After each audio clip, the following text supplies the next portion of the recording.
Hello' হাই নমস্কাৰ, আকৌ আহিলোঁ আপোনালোকৰ মাজলৈ। কি খবৰ সকলোৰে? ভালে চাগে ন?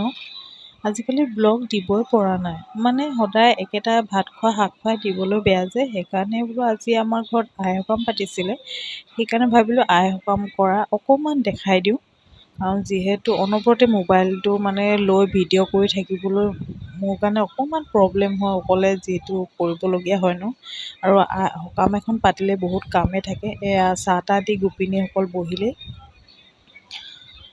এয়া কি টোপোলা, যেনে চবৰে সকলোৰে চাগে একেই হয় চাগে ন, চবৰ যিমান ঘৰৰ মেম্বাৰ আছে সকলোৰে টোপোলা বহোৱা, তাৰপৰা হাঁহ কুকুৰা, বিশ্বকৰ্মা, ডাঙৰীয়া, এইবোৰ ঢেৰ এখন টোপোলা। তাৰপৰা মই বনাই আছোঁ ভিতৰৰ ৰুটি, যিহেতু গোপিনীসকলক খুৱাব লাগিব ন, সেইকাৰণে বনাই আছোঁ শুকান ৰুটি। ভণ্টিয়ে বাহিৰত বনাই আছে চব্জি, পনীৰ, ৰঙালাও, সেনেকৈ কিবাকিবি কৰি বনাই আছে।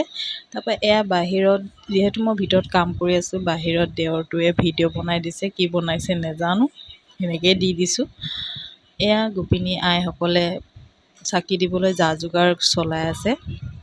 সকলোবিলাক ঠিক ঠাক কৰি লৈ নিজে 5গৰাকী গোপিনী আহিছে। এয়া নাম চাম লৈ মেলি শৰাই আগবঢ়াই প্ৰসাদ বিলাব লৈছে।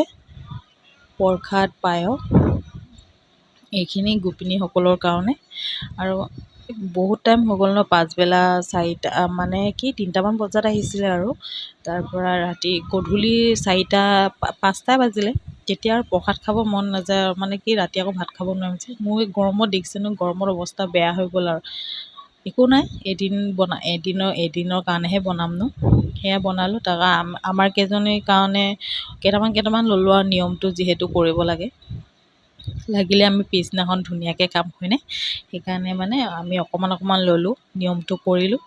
কৰি মেলি গোপিনীসকলকো ৰুটি চুটি দিলোঁ, ৰুটি পুৰি সেইবোৰ দি মেলি তেখেতসকলেও গৈ মেলি আমিও কাম বন আজৰি কৰিলোঁ। আজিলৈ আহিছোঁ। ব্লগটো চাই যদি ভাল পায় লাইক কমেণ্ট শ্বেয়াৰ কৰিব নাপাহৰিব।